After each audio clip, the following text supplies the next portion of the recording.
歡迎大家嚟到心理研究所，我係 Joshua。大家唔知有冇試過同一啲人相處完之後，覺得自己好唔似自己呢？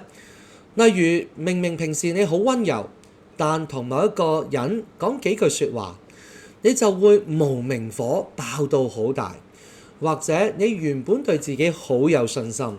但係對某一個嘅同事或者伴侶相處一排之後，你開始經常覺得自己好差、好冇用，好似做乜嘢都係錯。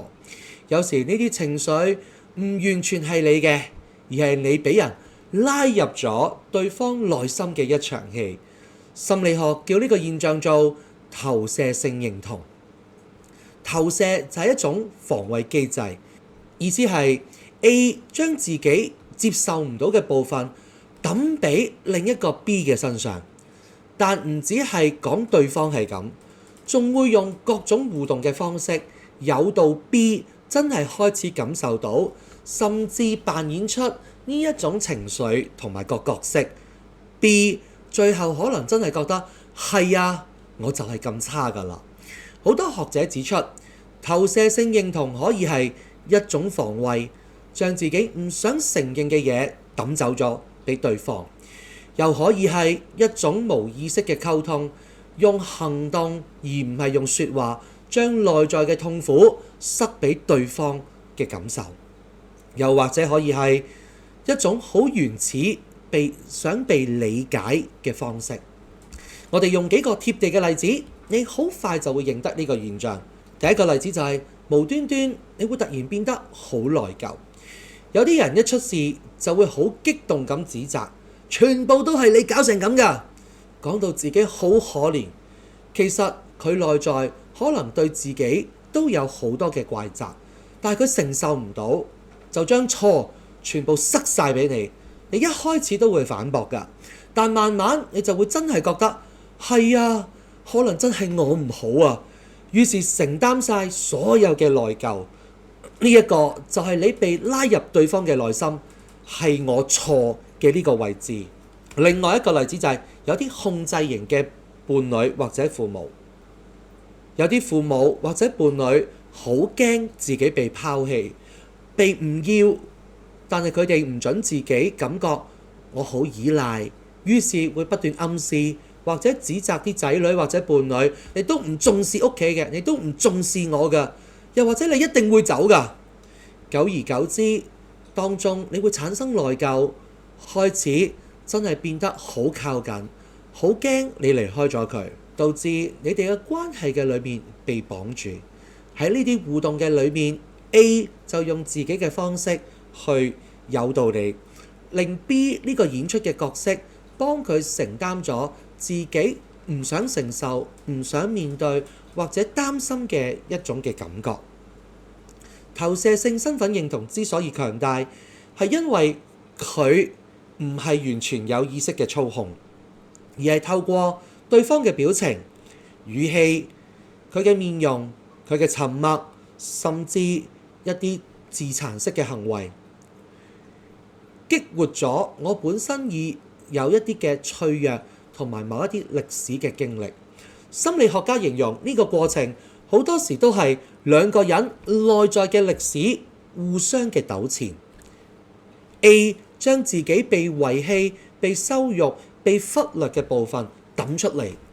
B 自己可能都有類似嘅經驗，尤其是容易被勾起嗰啲，結果就好似兩個人一齊落咗一個嘅劇本裏邊，演出一場其實都唔係完全屬於現實嘅遊戲。所以投射性認同唔係簡單嘅 A 就係壞， B 就係好，而係兩個人喺潛意識嘅層面合作演出一個好熟悉但可能傷害性好大嘅關係嘅模式。投射性認同聽落好似好複雜好圓，但係你可以用幾個步驟開始察覺同埋照顧自己。